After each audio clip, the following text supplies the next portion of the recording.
আসসালামু আলাইকুম আপুরা ভাইয়ারা, সবাই কি ভাবতেছেন আমি ভাত খেতে বসছি? না না, আমি এখন মশলা বাটতে বসছি। কারণ আমি আজকে আমার নিজের হাতে গরু মাংসর তেহারি রান্না করব। প্রথমে একটু জিরা দিয়ে দিচ্ছি।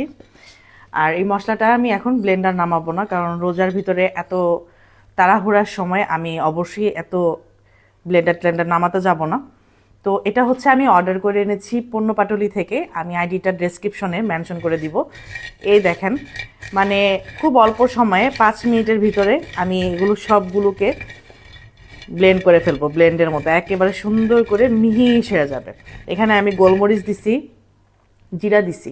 এখানে আপনারা এই জাতীয় যত ধরনের মশলা আছে সব করতে পারবেন। ভর্তা বাটতে পারবেন, বিভিন্ন শুটকির ভর্তা, তারপর হচ্ছে আলুর ভর্তা। এই যে জিরা, গোলমরিচ, দারচিনি, এলাচি, লবঙ্গ, এগুলো আপনারা অর্ডার করতে পারবেন। আর আরেকটা কথা, মানে তৈরি করতে পারবেন। আরেকটা কথা কি, এটা হচ্ছে আপনারা একেবারে প্রিমিয়াম। কারণ দেখেন এটার কোয়ালিটিটা, যেটা কিনা আমরা সচরাচর মার্কেটে বাজারে দেখি ওরকম